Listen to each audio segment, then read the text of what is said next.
Bedard Patriots Podcast with Nick Cattles.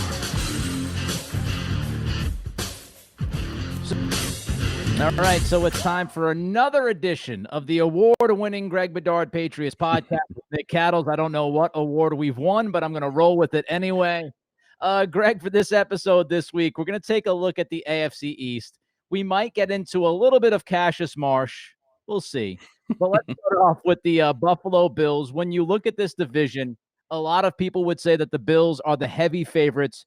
Do you agree with that assessment, Greg Bedard? Not necessarily. I mean, I don't think that's going to shock anybody. But look, are the Bills really talented? Yeah, they are. Did they deserve to win the AFC East last year? Yeah. But if the Patriots get better quarterback play last year, does it really end up the same way? I mean, remember, in the first matchup between the two teams in Buffalo, the Patriots had the Bills on the ropes, and then Cam Newton got the ball punched out. I mean, you look at the stats from the game, and I put this in my column a couple weeks ago when I looked at the Bills. I mean, the stats were almost exactly the same on both sides, and that's with, Josh Allen, the greatest quarterback in the league, apparently, and the greatest show on turf that he's surrounded by. I mean, this is New England's passing stats were 15 of 25, 174 yards. Josh Allen's stats were 11 of 18, 154 yards and an interception. So that first matchup, very close. The Patriots, in my mind, should have won that game. Cam Newton doesn't get the ball punched out. They probably go in for a touchdown. They rip the heart out of the Bills. The Bills might not recover the rest of the season, but we do know that Cam Newton got the ball punched out, and we know who was never the same after that. Right. And look, the Bills came in here and dusted the Patriots the second time around. I wouldn't put much stock in that. We all knew that the Patriots were finished at that point in time. They played like it. So, off of last year, the big difference was the quarterback play. Will it change this year? I don't know. But in terms of, we do know that the Patriots have really increased their talent from what they brought in. The Bills didn't really do a whole lot. They basically, their big addition was Emmanuel Sanders, who replaced John Brown, who they let go. Old friend, tight end Jacob Hollister is back. He replaces Tyler Kroft. What were you going to say? No, I just wanted to say, hey, Jacob, how you doing? How's it going? Hey, a guy I wanted back at the trade deadline last year. Yeah, we got Mitch Trubisky in Buffalo.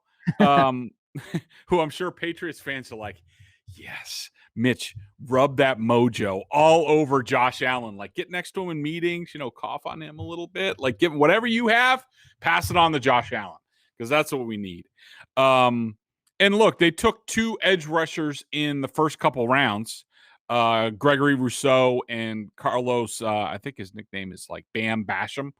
But outside of that, they didn't really add a whole lot. Now, look, did they need to add a whole lot? No. And normally when you don't add much in the offseason, that's really, really good news. But I have some questions about this Bills team, starting with their offensive line. I'm not sure how good they are. They couldn't stop the run at all last year, and basically their way to solve that was to welcome back Star Latulier from COVID opt-out, and he's a good player when he's right, but he's not that good. They were terrible against the run last year, which helped the Patriots. And then I do think that they're weak at cornerback outside of Tre'Davious White. So I think that the Bills are ripe for the taking for the right team. I think the Patriots have the formula to take them down. And look, let's be honest. The big X factor is, does Josh Allen revert to the mean? I mean, because what he did last year is completely out of character to his high school, college, and first couple years in the NFL. Right. Did the light go on and that's who he is, and he's great? Because there's no question that he's uber talented and could do everything at the quarterback position that you want. Or was he sort of inflated by not having fans in the stands and things like that? Was that sort of the aberration? And so, you put all those things together, Nick, I think and I'm not a Patriots homer. Everybody knows that. And I wouldn't just be saying this. I do think that the Patriots, if they get good quarterback play, I think that they can contend with the Bills all season long. And I think that the AFC East could be really tight. I think the Bills are the favorites. They've got the best quarterback in the Yep. division. And as we know, when you look across the NFL, usually if you have the best quarterback in the division, that gives you the best chance to win. So I would say they're the favorites. I don't like the word heavy. I don't know if they're significant favorites, heavy favorites, huge favorites. I would say they're favorites. I think they can be better defensively. Milano had some injury issues last year. He should help if he's out there for all 17. Their offensive line has been somewhat inconsistent. If you look at Pro Football Focus, they have them in the top half. They've got them at like 13 or 14 as far as rankings go for that offensive line. So I do think they have some room to grow up front, but they're not flawless. And there is opportunity, Greg, as you point out. The biggest thing to me is Josh Allen and Brian Daboll. Will they suffer some kind of regression? If you look in past years, when quarterbacks have historic years for their own careers, right? When they have their career best seasons and all of that, it's very difficult to follow up on that season with another incredible, impeccable season. So I would expect Allen and Daboll to both take a slight step back. I'm not saying a huge step back, significant step back, but I do think that Allen will not be as good as he was a year ago. I do think the league will adjust to him. He will have to adjust to those adjustments. So if you expect at least a slight regression from the offense, that means, as you pointed out, you need more from the defense and you need more from other aspects of your football team. This run game last year was incredibly inconsistent. They need to run the football every single week. They need to be consistent in the backfield. They need their defense to be consistent. As you pointed out, they need their defense to be consistent, especially against the run. And when you look at that schedule, I know I touched on this a little bit on the last podcast, but if you look at that schedule for the Bills, it's pretty difficult through the beginning of the schedule. And then from, November, right before Thanksgiving to late December, they have a very, very difficult road. So do I think they're the favorites? Yes, I do. Do I think they are a significant favorite, a gigantic gap from them to the rest of the division? I think some of that has been talked about. And I think we overrate them just a little bit. I think they're good. I think they could be arguably the third or fourth best team in the AFC this year, but they need pretty much everything to go right for that to happen. When you look at the rest of this division, let's look at Miami, right? Because I think that's the next team. New England fans are looking at Buffalo first, Miami second, the Jets third. That's where your priorities lie within this division. So let's look at Miami. Let's look at some of the strengths and some of the weaknesses, Greg, that you see from that football team last year. I believe they won 10 games. They did not get into the playoffs, which is very difficult to do in a 16-game schedule. Usually when you win 10 games, you got a great shot. They missed out, but they did win 10 games. What do you make of the Dolphins heading into 2021? You got to start with Tua. And look, now he's on an island. I mean, at least last year they had Ryan Fitzpatrick around who, they did sort of engage. He started the year, then they put in Tua, and Tua struggled, and Fitzpatrick got in the game. And then suddenly with the season on the line, in the season finale against Buffalo, basically win or done, and Fitzpatrick tested positive for COVID. He was not available, and Tua stunk up the joint. I mean, they got killed by the Bills in a meaningless game for the Bills. And Tua threw like 3 interceptions, and he was awful in the game. And if Fitzpatrick was available, Tua would have been pulled probably in the first quarter. And now there's no net. Jacoby Brissett was brought in as the backup, but he's not really a threat to win a whole lot of games if it doesn't work out with Tua. So they're putting all their chips on Tua. And I think that might be a little bit of trouble. Now, look, he's going to have a lot to throw to. He's got Devontae Parker. Gesicki's a good tight end. They brought in Will Fuller and drafted Jalen Waddle. So there is talent there. Depends on how much you believe in Will Fuller. I don't believe in Will Fuller very much. His hamstring is bound to pop at some point, and he'll be down for 3 or 4 games. He's already suspended for week 1 for PEDs. He has not played more than 11 games since his rookie season. that's a lot to bet on that guy. I will say, Nick, about the Dolphins, I think their defense is excellent. Even with Josh Boyer as the defensive coordinator there, who I'm not the biggest fan of, that there's a lot of talent on that defense on all three levels. They are a little bit leaky against the run, and I think the Patriots stealing Devon Godchow from them was key and, might weaken them a little bit. But the offensive line, and basically we're going to say it for almost all three of these other teams. And this is where I think the Patriots have a big advantage. I think that if you look at all the teams in the division and you stack them all up, you would say the Patriots are far and above the best offensive line. And now with all the changes they made in the offseason, they might be the best up front on the defensive line. And if you believe in that, and I do, that's a good sign for the Patriots, because I don't think the Dolphins' offensive line is very good. I don't think the Jets' offensive line is all that good, even with Becton and Elijah Vera Tucker, who they drafted on the left side. I think there's a lot of holes there. I think the Dolphins have a lot of holes there. And here's the other thing, and it's an X factor, Nick, when it comes to the Dolphins. You now have, when it comes to like Kyle Van Noy and Ted Karras, and there might be a couple other guys who went down to Coach Flores down there in Miami. And especially when you're Kyle Van Noy, let's be honest. He got screwed over by the Dolphins and Flores. They signed him to a contract, and after 1 year, and he did exactly what he did here down there, and they basically cut his ass. So he's got a lot of motivation, and you know how much Kyle Van Noy talks and how he's going to be in the ear of all those guys all week when it's Dolphins week. Him and I know Ted Karras did not enjoy his Dolphins experience as well. So I think the Patriots have a little bit something for the Dolphins personally this year. And I think when you combine that, I like the Patriots to finish ahead of the Dolphins this year. I mean, that, and also the Tua factor. Look, the Dolphins are a good, solid team, and they'll win their share of games. But I think there are issues with the quarterback, with the offensive line, their run defense, plus the intangibles. I like the Patriots over the Dolphins this year. The strength of this team, to me, for Miami, is the secondary. They've got a very talented secondary. They've got two stud corners, Byron Jones, Xavier Howard, out there on the outside. They drafted Javon Holland in the second round. He'll play safety. They have a lot of talent in that secondary. As you mentioned, they have talent really at all three levels on the defense, but it really does begin and end with Tua. And what I would say about this team is they're banking on their youth to make big leaps.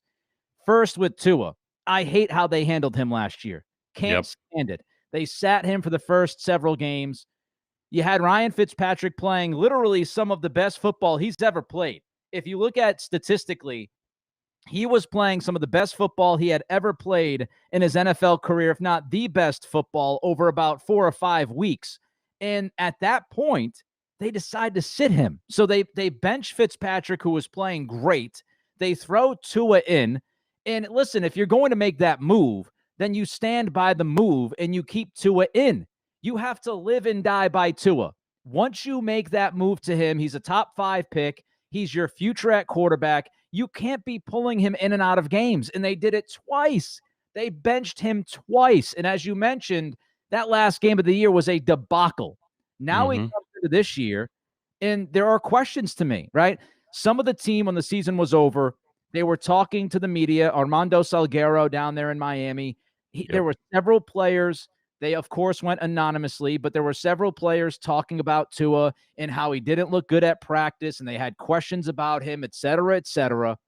And then you bring in all of this talent, which is good for him. But the offensive coordinator situation, you and I have talked about this. Brian Flores changes OCs like he changes underwear. He doesn't know what he wants to do on that side of the football. First it was O'Shea, then it was Gailey. Now they have not one but 2 offensive coordinators, because I guess if you can't get it right with one guy, try 2, and maybe one of them will work out. I don't know who's calling the plays. So what's happening here is there's a lot of new, right, for Tua. Tua's got to learn a new playbook. It's been said by some of the Dolphins players on offense that this is a completely different system than what they ran last year. So this will be Tua's 3rd offense in 3 years with a rookie play caller, with a bunch of new guys that he hasn't played with a ton, right?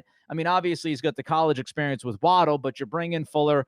I don't know about their run game. I don't know if Myles Gaskin is the guy to sit here and rave about. And most of all, when you talk about the offensive line, Greg, which you hit on, not much to add other than this. They brought in 3 young guys last year. They weren't good. The offensive line struggled mightily. They need pretty much all of their young offensive linemen to take a big step. If they get that big step collectively, the offensive line has a chance. But you're banking on a lot of youth up front, and you're banking on Tua. And if Tua doesn't play well this year, get ready. If Deshaun Watson's back in the league, if Aaron Rodgers still wants out, if Russell Wilson's having issues with P.T. Carroll as he's chomping his gum on the sidelines, get ready, because I think Miami might be looking for a quarterback if Tua is not good this year. So a lot of questions about the Dolphins. I agree with you. I like New England better than Miami right now. Let's wrap it up in the division with the Jets. What say you about Robert Saleh and that organization right now as we head into the season? Yeah, Nick, I think that when you talk about the Jets, they sort of had a mini Patriots offseason plan where they added a lot in free agency. I think they spent the 4th most in guaranteed money. And look, they got talent. Carl Lawson from the Bengals, defensive end, wide receiver Corey Davis, who a lot of Patriots fans wanted. I'll just tell you this right now. The Patriots had 0 interest in Corey Davis. I can't give you specifics, but I just know that he was not on their list. And that's why they went straight for Aguilar and Kendrick Bourne and just passed over Corey Davis. Corey Davis was out there for a long time. They could have signed and they passed on him. Sheldon Rankins, the nose tackle from the Saints, a good player when he's healthy. Jared Davis, the linebacker from the Lions. Vinny Curry, LaMarcus Joyner. Look, we could make the same criticisms that I'm about to make about the Jets and their free agent class about the Patriots, because the Patriots, their signings weren't exactly high in production, which is what you're trying to do. You're trying to get guys getting into their prime. So the price tag isn't that high. Lawson's never really been a full-time player in Cincy. Is he ready for that? Corey Davis, there are a lot of questions around the league on whether he can be like a number 1. Rankins is hurt all the time. Talented but hurt all the time. Davis, undersized, good football player. I love Vinny Curry. I think he's the oldest guy now on the Jets, but he only signed for like $1 million something, and I think he's going to be a really good signing for him. LaMarcus Joyner stinks no matter where you put him in the secondary. The teams have tried cornerback, safety, whatever. He's just not. He does not live up to his reputation. So, I start there, and how are they going to fit those puzzle pieces? And then you go into, I think, their first 4 draft picks. When you talk about Zach Wilson, Elijah Vera Tucker, Elijah Moore, the slot receiver, who I think a lot of the Patriots draft Nick community, probably including you, Nick, really wanted the Patriots to get in the 2nd round. Apparently, he's been unbelievable in the offseason practices. And, running back Michael Carter, who's a good player. They brought in a lot of talent, and they have a new coach in Robert Saleh. The word on the street is that he is going to play the kids all over the place. I think that means a step back for them this year. I mean, I don't know how you can go back from 2-14, but somewhere in the same area. And so I think they've had a lot of changes. One thing you could definitely say about the Jets, and you could say it about all the teams in this division, really outside of the Patriots, is they have a ton of talent at wide receiver that they might even be looking to get rid of some. I know, they had Denzel Mims and Jamison Crowder last year, but Mims was running with the second team in practices. They signed Keelan Cole. They have Elijah Moore. They have a lot of stuff for Zach Wilson to throw to. But like I mentioned earlier, is Zach Wilson going to be upright to find these guys? Because I do think they're going to have a good left side of the line. Morgan Moses, who they signed as a street free agent from Washington, is a decent player, and he's certainly an upgrade over George Fant that they had there last year. But I still don't think they're all that good there, and center and right guard are still average at best. So I think that the Jets have some issues on the offensive line, just like everybody else outside of the Patriots in this division. They've added a lot of talent, but I just think this is this is going to be a rebuilding year. And it's really, I think if you're the Jets and you're Robert Saleh, you're just trying to get guys experience this year, put them in position to where it pays off next year or the year after that, because I have a hard time seeing it all come together in year one. Yeah, the way I see it is, listen, the Jets organization, the whole Mike Maccagnan, Adam Gase disaster, they're still recovering from that. The best news for Jets fans is that it does seem like Joe Douglas has a plan, which is nice. And he has infused this roster with some talent. The question with Zach Wilson is, can he handle the pressure? Can he handle the tight windows? At BYU, it was an offense that, gave him time. He wasn't really dealing with getting hit. The question is, with that offensive line, as you mentioned, there are some holes.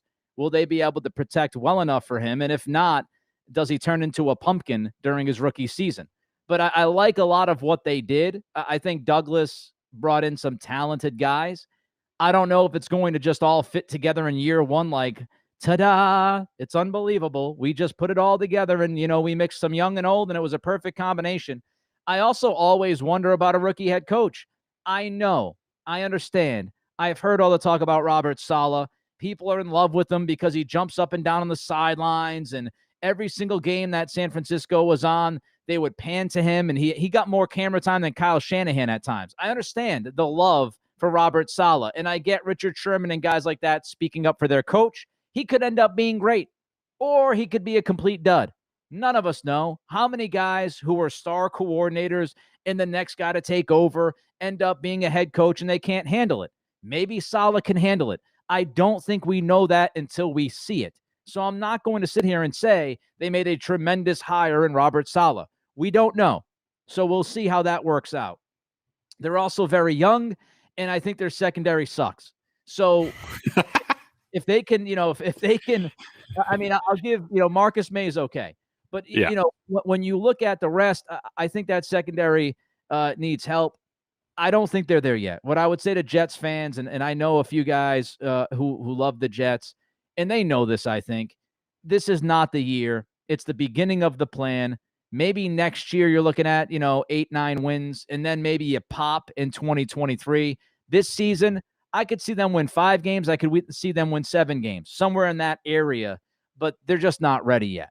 So there you go. Yeah. The AFC East. I think Greg and I agree on pretty much everything. The Buffalo Bills are the favorites, but they're probably not as big of a favorite as some of the national media will tell you they are. I think the Patriots are the second best team on paper right now in this division. I think the Dolphins are right behind them, and the Jets are bringing up the rear. We'll see how it all plays out. This might change as we get ready to kick off the football in September. We'll see how the next few weeks play out. But I think that's, kind of the solid grouping. And the only issue that some may have is flip-flopping New England and Miami. Maybe some people believe Miami is better than New England. I don't. Let's talk about how the Patriots and Stephon Gilmore. We'll just touch on this for a couple of minutes. He spoke with Josina Anderson over the weekend. Pretty much the gist, he wants to get paid. He believes he deserves to get paid. One of the things that jumped out at me as far as the quote to Josina was, are you going to be ready for camp? And he said something along the lines of, if I need to be.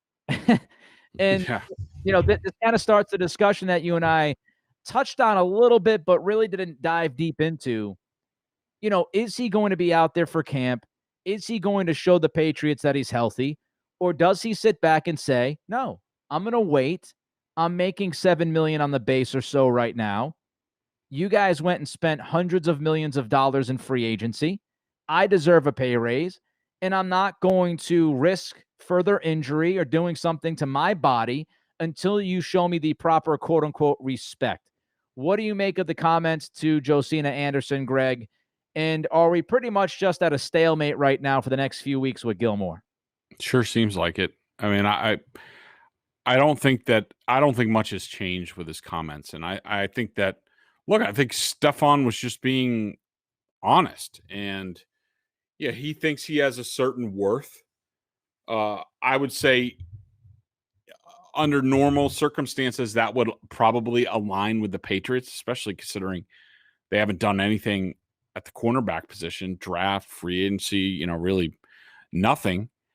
And and I just don't think that gets resolved, that, because of the injury situation and how Stephon's play declined a little bit last year.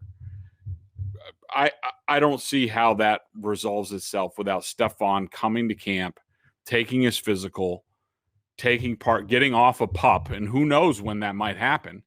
I mean, I think in all likelihood, he reports he doesn't pass his physical because of his leg, and he's on PUP, reserve PUP, until he does pass his physical, which I think will happen probably closer to the season. And look, I'm just guessing. I'm not telling you that I know.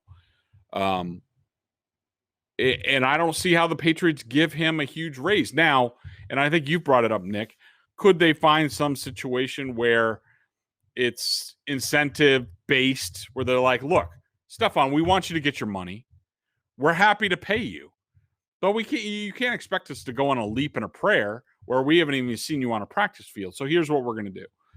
We're going to give you, per game, whatever, incentives, whatever. And if you hit it, if we hit it, then you're at like $15 million for the season. Okay. Right. All fair. And then we part ways, or we discuss a longer term deal during the season or after the season.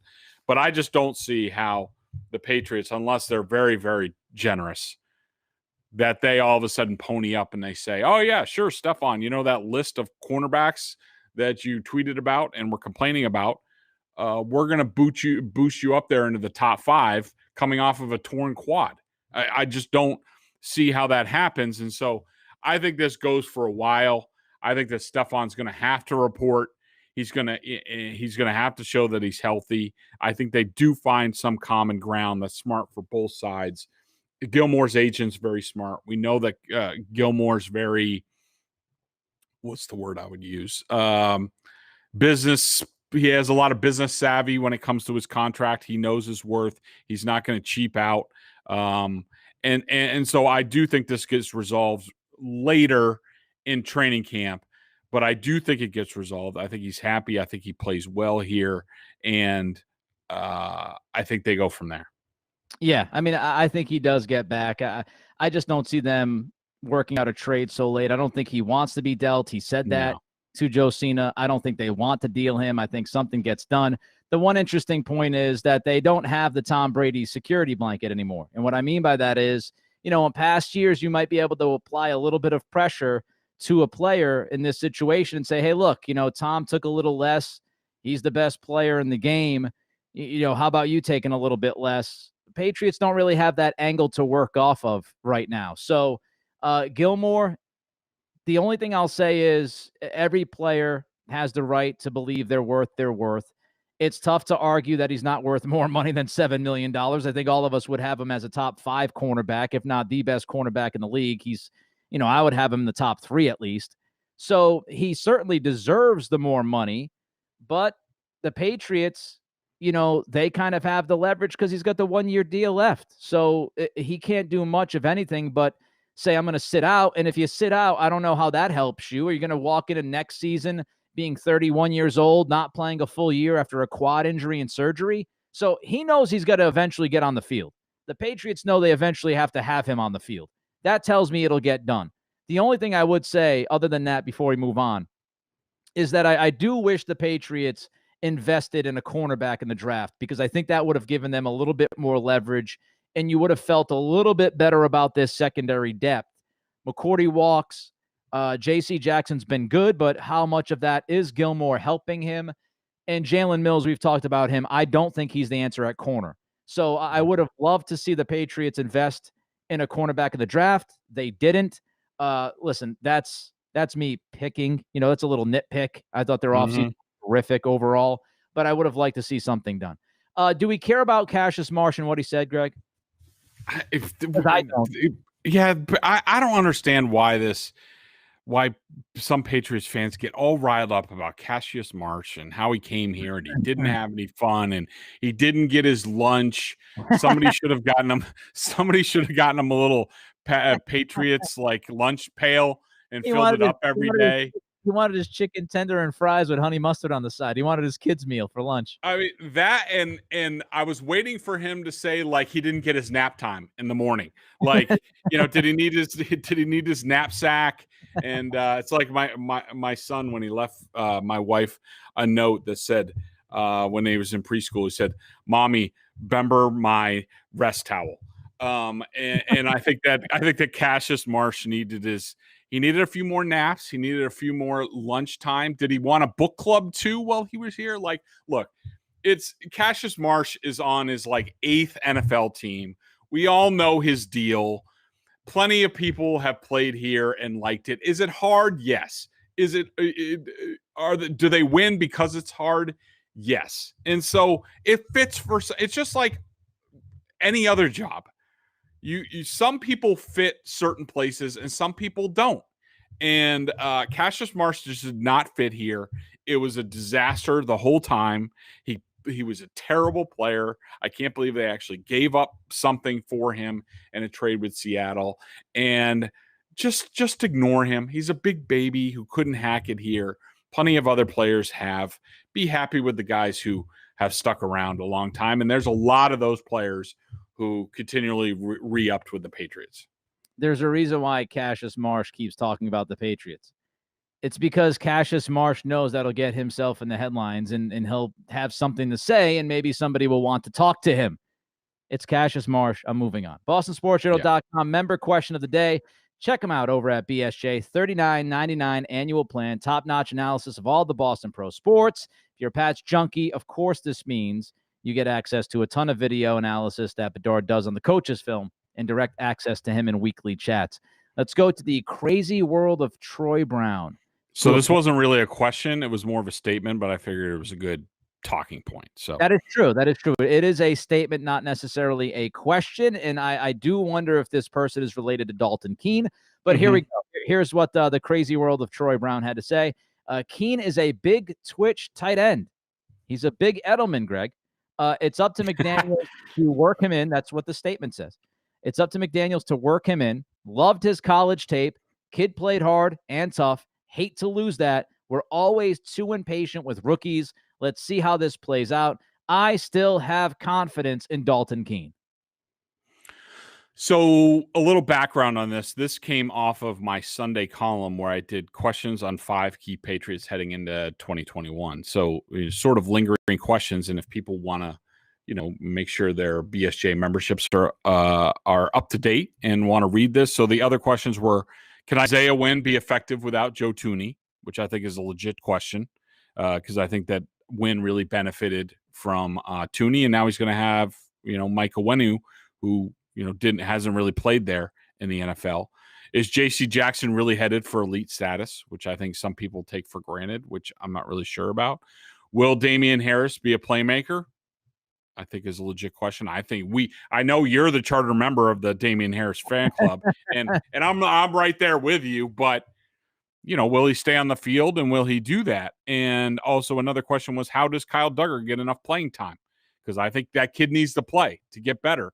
But with Phillips and McCourty and Jalen Mills, I just worry about I worry a little bit about Kyle Duggar sort of being forgotten and just pegged as a sub-package linebacker / safety. Right. And the other question I had was, what style of fullback do the Patriots want? And what does that mean for Dalton Keene? And so not to get all into it, but basically last year the Patriots started with the idea of, okay, James Devlin's gone. We're moving away from the sledgehammer only fullback, and we want to bring in more athletic ability, more mismatched stuff in the passing game, sort of like the 49ers have done with Kyle Juszczyk. And the bigger question is, does Josh McDaniels and the Patriots, do they still want to do that? Because Dan Vitale is gone. He was signed in free agency to come over and be that athletic fullback. He opted out, never played. I think he retired. I think he might have retired this offseason. I think he did, yeah. And so that leaves you with Jakob Johnson, who we all love, we all know he hits the hole hard and blows people up. And I love the guy. And I think there's a value to that. I think that the Patriots always like that. But considering where they are this year with they signed 2 wide receivers, 2 tight ends, you still have Devin Asiasi. You might have Matt Lacoste for how long? When it comes to configuring a roster, does Dalton Keene still have a place on this roster? I understand when they drafted him, he did, but has the math changed because of what they want to do at fullback? And I think it's a legit question. And so the Troy Brown there, crazy world of Troy Brown. My question and commentary about that wasn't about Dalton Keene. I think he has the potential to be a good player. I also liked his college film. I think that he has a chance to be sort of like a modern day crash Jim Jensen, who was one of my favorite Dolphins growing up. But my question was more about have the Patriots out of necessity change the direction of their offense, and does Dalton Keene still fit into that? And I think it's a legit question, and I think it's going to be a question that goes on all the way through training camp to final cutdowns, where the Patriots say they look at the math and they're just like, all right, well, how many wide receivers are we taking? More importantly, how many tight ends / fullbacks are we taking? I mean, if you're going Jonnu Smith, Hunter Henry, and say Devin Asiasi, because I think what we saw in the offseason practices led you to believe, okay, there might be something there. So those 3 plus Jakob Johnson, that's 4. Dalton Keene is going to be a 5th. Like, really? Does he do enough? Is he going to do enough? Is he going to be good enough to get on the field in that Kyle Juszczyk role this year to earn a roster spot? I just have a lot of questions about that. So I thought it was a legitimate question. I'm not saying I have the answers, but I think his roster spot is definitely up for grabs, depending on what happens with injuries, direction of the offense once we get to camp. Yeah, I wouldn't call him a big Edelman, but I like him. I like him. You like him. This podcast, we are both fans of Dalton Keene. We think he can fit as an H-back if the Patriots feel like they have a spot for him. And I think he could add to this team. But as you said, it's a numbers game. And when you bring in the tight ends they brought in, the receivers they brought in, it gets a little tougher to make the team. That's just kind of the nature of the game. Yep. I hope they hold on to him. I hope they find a way, because as the crazy world of Troy Brown pointed out, and I think this is true, a lot of people get impatient with rookies. And I think looking back at last year with the COVID situation and all of that, I'm giving the benefit of the doubt to all the rookies from last year. I am. That's just how it is. And if they stink this year, then we can reevaluate and talk about it. But due to the circumstances of no rookie camp, no mini camp, no training camp, no preseason games, no joint practices, and getting plopped into a season, Keene was hurt as well last year, which is another question because, again, at the beginning of camp season here, he was a little banged up again. Can he get on the field? Can he stay healthy? Because if he goes through the whole preseason banged up, I don't think he's going to make the team. But we both like him. He could find a spot.